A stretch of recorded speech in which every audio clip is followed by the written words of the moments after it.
So, welcome back. In today's first session, we will begin looking at a few quotes that explain why this type of work is needed. Then we will explore the different components of meditative inquiry, and then the practice to develop the necessary skills for this process. This practice will help our interactions in general and our study. Whether that study is individually or in the lodge. Keep in mind that the aim is to interact from a state of mind where we find inspiration and insights.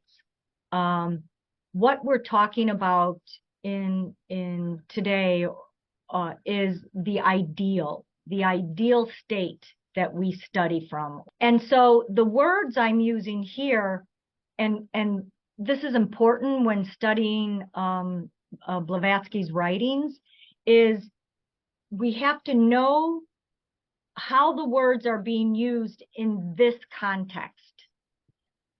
And in our group, especially in our study group, we need to have rules and understandings of the words that we are using, especially now because of the language difference. Does that make sense? Okay, so for the purposes here, let us note that there is a distinction between a discussion and a dialogue. Discussion in our context is back and forth way of speaking, answering and commenting on the statements presented. It is a lot like ping pong balls bouncing off one another. This is often fragmented, incoherent, and this is a fragmented, incoherent and way of communicating to gain deeper insights. So I'm not saying that discussion is wrong. I'm saying that discussion will not get us to this place of meditative inquiry. The aim of using meditative inquiry is to create a coherent consciousness based on the ways of interacting that bring wholeness and understanding, not only to our study, but to our everyday life.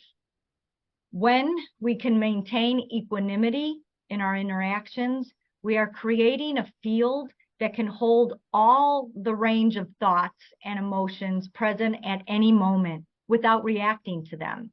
Then we can share a more impersonal understanding. Okay, why do we need these practices?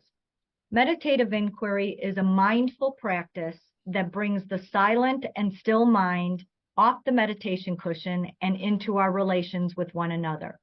The practice allows for us to recognize the limitations of the lower nature or material mind and be aware of the conflict produced by fragmented thinking, all the while bringing the influence of the spiritual nature to the personality.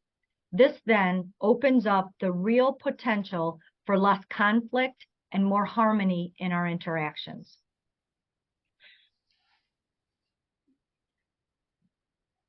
Okay, consciousness is in all life. Man is self-conscious. In his awareness, he is selfish and self-centered. He has to understand that his self as he knows it is a limitation. When he knows the truth about this self, he is free. The consciousness that is free becomes, or rather is, the spiritual consciousness in man. This is from Nilakanta Sriram, who was the 5th International President of the TS. I'm using this quote to make 2 points. First, to acknowledge the obligatory journey that we are on at this evolutionary stage in humanity, whose goal is to move our self-consciousness from unawareness and limitation to freedom and expansion.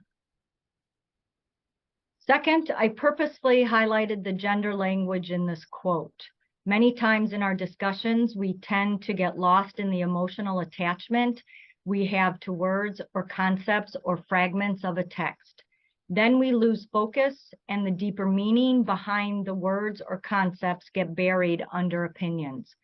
The first skill needed is to learn to bracket out or suspend these preformed judgments and conditionings so that we move to a more holistic understanding of what is behind the words and concepts. The average man, even among the most intelligent, giving all their attention to the testimony of appearance and outward form, and disabled as they are from penetrating a priori to the core of things, are but too apt to misjudge the whole situation. Okay, so first, where did your mind go when you heard the word man? If you had a conditioned reaction in the last slide, were you able to notice it, that it was happening in this one? I realized what I did is I brought to today the troubles that we have maybe here in our lodges in the US. So I just wanted to share that, but there are other words, I'm sure, that bring up a reaction in our study, in your study. So the idea is just to watch those reactions and then see if you can suspend them. So not just say the reaction is there, but put it to the side. All right, I'm going on. All right. So I'm going to show you an image, or take a look at the image.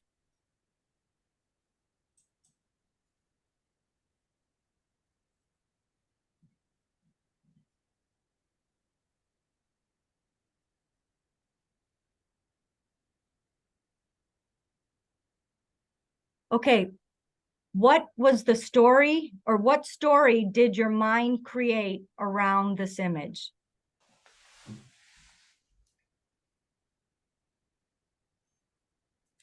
Most of the images that I'm using today were found when I searched for crisis in Canada.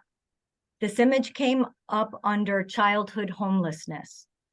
However, when I saw this image, the emotion that I felt was one of fondness. This is because the story that my mind brought in was a memory of a time when I took my daughter's cell phone away, and this was her reaction. So I tell the story because can you see how the same image might be looked at from different perspectives? And the specific perspective will create different emotions and different points of view.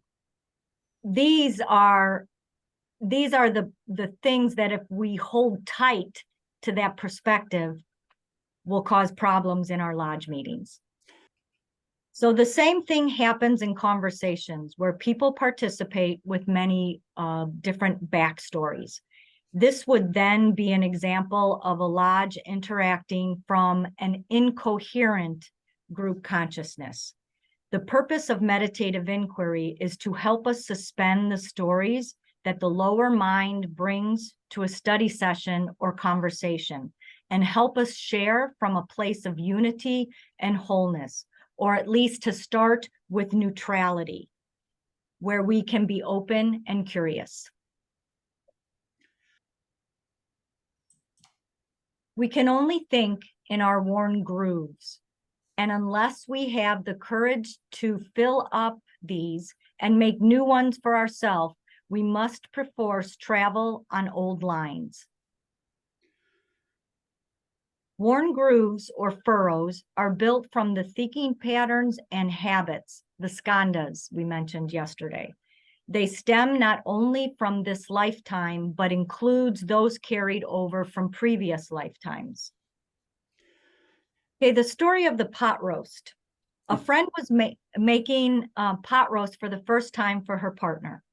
She put the piece of meat out on the table, cut off the ends, seasoned it, placed it in the pan. Her partner asked why she cut off the ends. She said, "That's the way my mom cooked the pot roast." So she asked her mom, "Why do you cut off the ends of the pot roast?" Her mom said she had no reason. That was the way her mom did it. So they asked Grandma, and Grandma said, The only pan that she had to cook with was too small. So the only way the roast would fit was to cut off the ends. It had nothing to do with the recipe. It was born out of necessity and then taken as habit. So can we discover what our own habits or grooves of thought are? It takes courage and strength to start an exploration to get to the root of these habits of thought.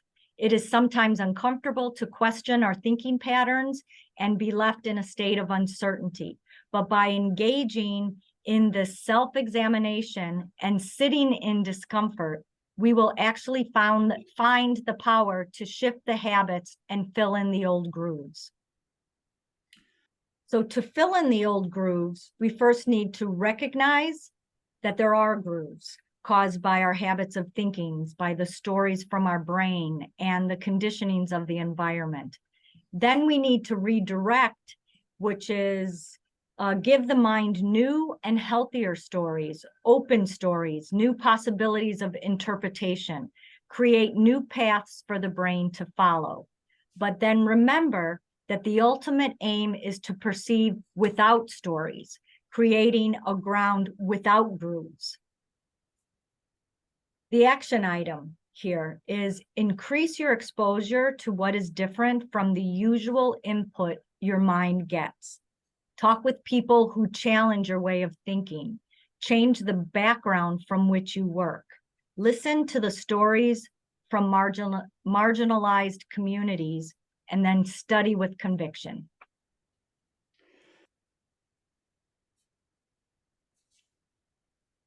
Public opinion, once formed, exercises a dominant sway over the minds of the great majority, beating unceasingly on all brains and awakening in them responsive undulations.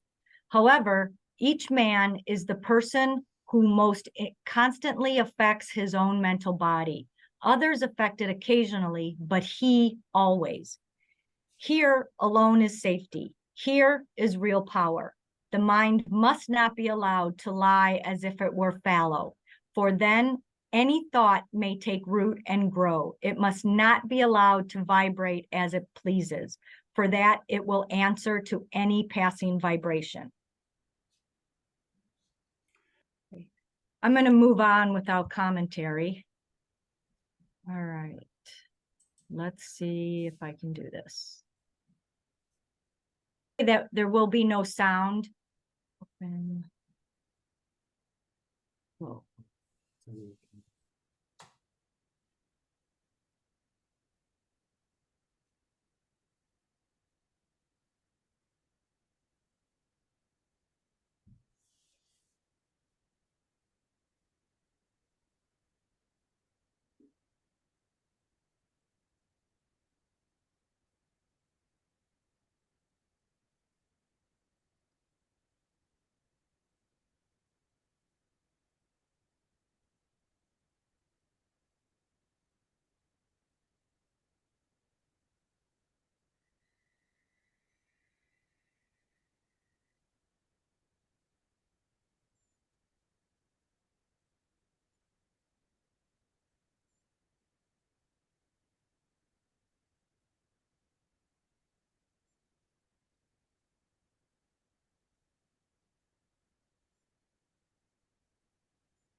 Okay. This was a movie we found years ago, and I love that clip. Only the older guy can see the thought forms. Those are the thought forms that are present. Okay. Now let me get back.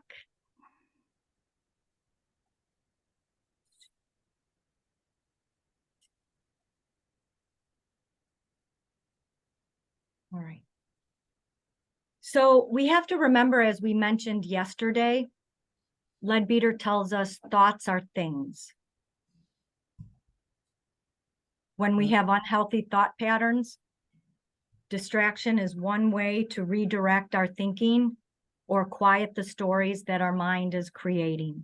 Anything that is healthy can be used as a conscious distraction. Some examples are change the direction you are moving. If you're sitting, stand. If you're walking, sit. Listen to music, turn on the TV, social media, recite a poem from memory. This is a good place to start, but eventually these activities will need to be traded for spiritual activities. A mindful walk, read a spiritual excerpt or quote, recite a prayer with the intention to go beyond the movements of the lower mind. Just the example of the U-shaped paradigm, distract with anything that is healthy with the ultimate goal of no distractions needed. And then the intermediate stage where sometimes we need distractions, sometimes we can move to a silent mind. Okay, I don't think we need to go over these. Everybody was here yesterday? So I'm not going to explain them. So these are the 4 parts. Listen with a silent mind. Respond from the heart. Speak with purpose and awareness. And tap into the substratum. Okay, now we're going to get into the practice. So through the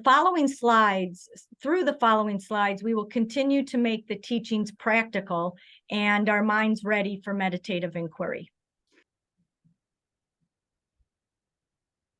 Okay, as I read the following statements, listen and watch the movements of your mind. Okay, statement 1. I went to a university and started dating a man I knew from my hometown.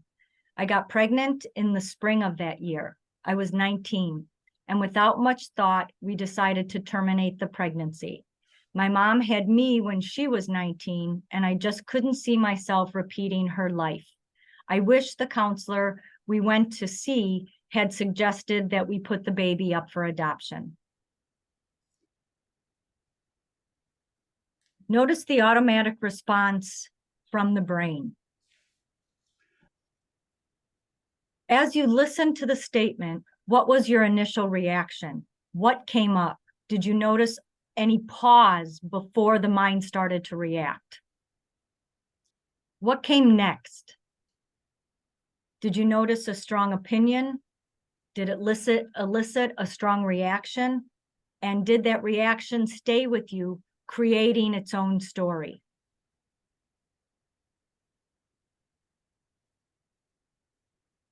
Did you have a reaction to your initial opinion or impulse, such as, oh, I shouldn't? Okay.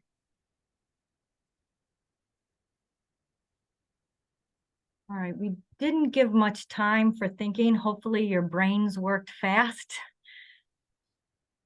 I'll go ahead and do one more.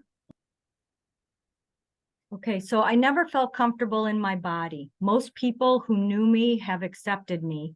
However, as a transgendered person, I need access to women's changing rooms at my gym and women's restrooms in public in order to keep me safe. Now watch what your mind does, and we'll pause here for a few minutes.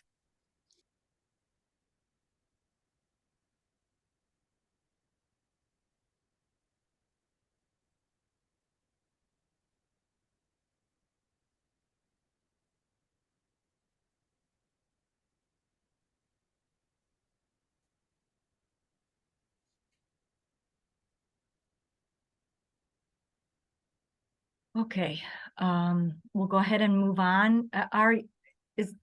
I want to say, is this working? Are you noticing the movements of your mind? Okay, I'm going to go ahead to the other exercises. So listen to the next statement and be passively aware of the story that your brain tells you. Listen without verbalization. Just listen. Make no attempt to alter or resist the story that your mind creates. I am angry all the time. I know my voice is raised and sharp, even asking for simple things. I can't seem to function well in society.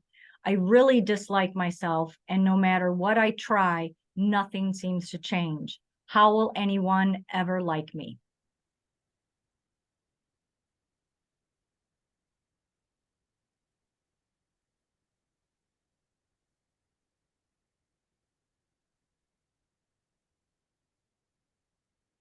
Okay, what did you notice? Did you notice your feelings? Perhaps you felt anxiety because you were helpless. A spontaneous emotional response is natural as long as we don't get entangled with it. Were you able to notice the feelings in silence? Did your mind make a commentary trying to fix, explain, offer help?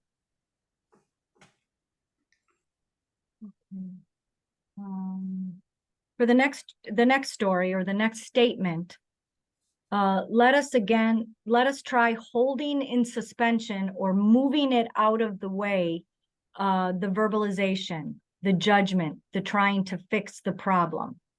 But first, one of the linguistic shifts that can quiet the story our brain comes up with is to realize and remind ourselves that everyone is a spark of the divine, no matter what the personality is like. We are each self-sufficient, whole, and resourceful. If we can create a space or a place that is safe for any conversation, each person can eventually come to a calm state of mind where we can decide if we need help, how to ask for it, or if we need someone to just listen. Hold this projection of wholeness and self-sufficiency in your mind as you listen to the next statement. I am married and very unhappy. I am planning to leave my husband and 3 small children to find my own happiness. I am just not cut out to be a mom or a wife. Everyone will be better off when I leave.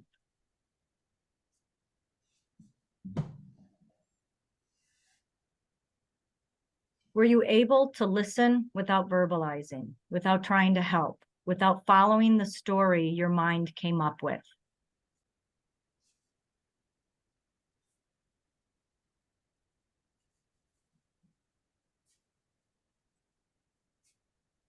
I'm going to read the last one. I'm going to go ahead.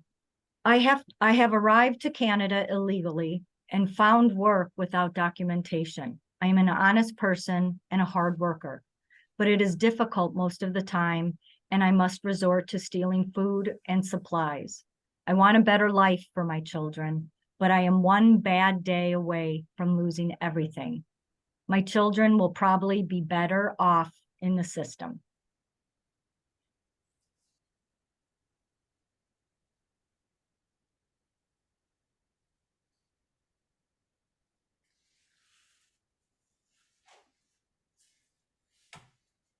Was it difficult to keep your mind silent? Keep the comments from being verbalized? This does not mean that in daily life we should always be passive. Through these exercises, we are trying to develop a skill that is necessary to engage in meditative inquiry. The right action will spring from the silent mind that is not reactive.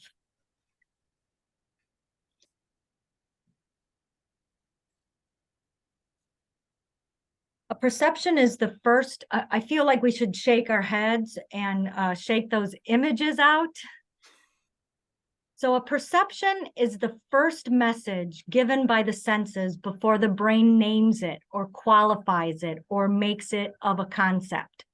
Perceptions and concepts cannot exist simultaneously, and we tend to cut out the perception short before it has fully flourished.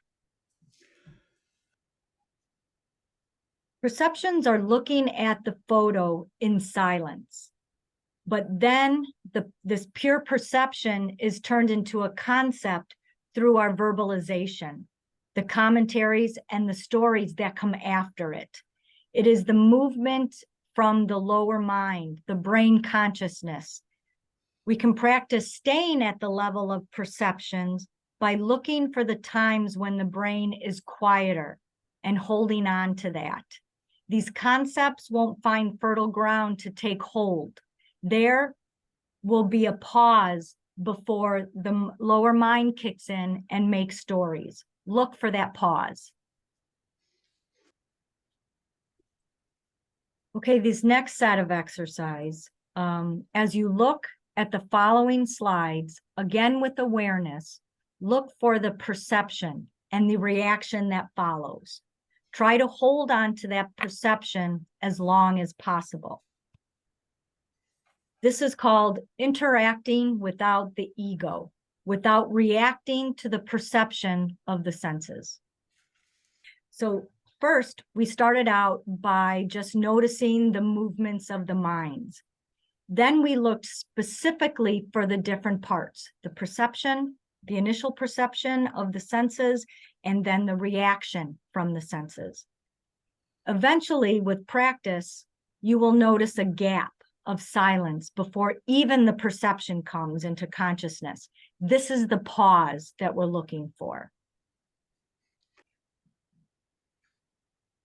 Okay, so just look at the image and watch your mind. What does your mind do? Did a story start to formulate? Were you able to watch with a silent mind without creating verbalization in some way?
Okay, we went through those kind of fast.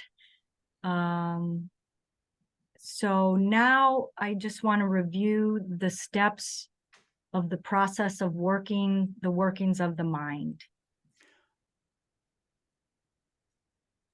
Okay, the perception is neutral.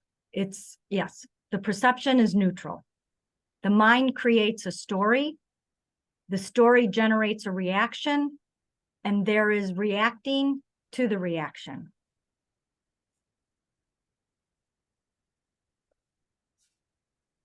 So the action item, hold an attitude of mind which is neither like, dislike, or indifference.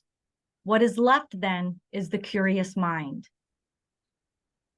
As we talked yesterday, the process is straightforward, not easy, but straightforward. The action item here for the next set of images is to watch with a curious mind.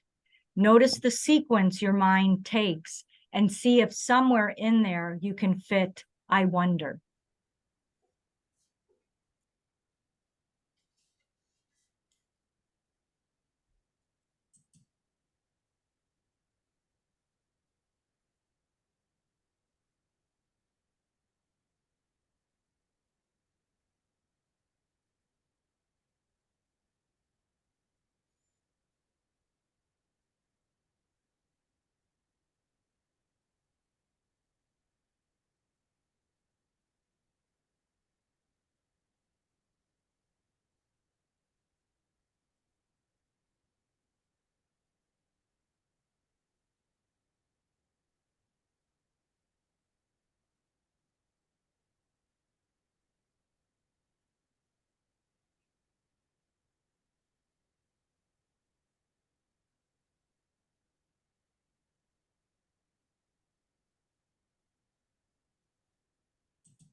Okay, so uh, can you think of, can you see how we each could come up with different stories? And then how we would fix that. Can you see how, if we're curious, we can come from more of the same place, the same perspective? So this gives us a common ground. And even with different opinions, we can move forward with a productive dialogue. Does that make sense? Okay, okay. All right, I'm getting a few head nods. Thank you. All right, I have a few more slides. Let me get back. Okay, so in this type of participation, a common mind arises, which nonetheless would not exclude the individual. The individual might hold a separate opinion, but that opinion would then be absorbed into the group. If we can all suspend carrying out our impulses, suspend our assumptions, and look at them all, then we were all in the same state of consciousness. The content is the same. Then we have established common consciousness. This is where the beauty of the practice of meditative inquiry lies. It creates a field that allows us to come together with all our differences and separatenesses. And when we can suspend or move aside these fragmented parts, keep them out of the dialogue, we create this common consciousness, a place where we can look at the teachings with a common attitude. Even if we don't speak up in Lodge, it is important to remember that, as we said earlier, thoughts are things. What are we populating the atmosphere of our study session with? Keeping quiet with a curious mind is participating and is valuable. Hold on to this part until you are ready to speak. The wise person realizes that truth is a many-sided thing, not commonly held in its entirety by any one person or by any one set of people. He knows that there is room for diversity of opinion upon almost any conceivable subject, and that therefore a person whose point of view is opposite to his own may nevertheless have something of reason and truth in his belief. Let me go back to just this one right here. Can you see that? Okay. So just to summarize, because these are the 4 steps we went through today. The perception is neutral. The second comes the mind creates a story. The story generates a reaction, and there is a reacting to the reaction. So in our meditation and in our daily conversations, we want to cut out the 4th, the 3rd, and the 2nd, so that we are resting in the perception. So the action item is that of basically curiosity. And that's it.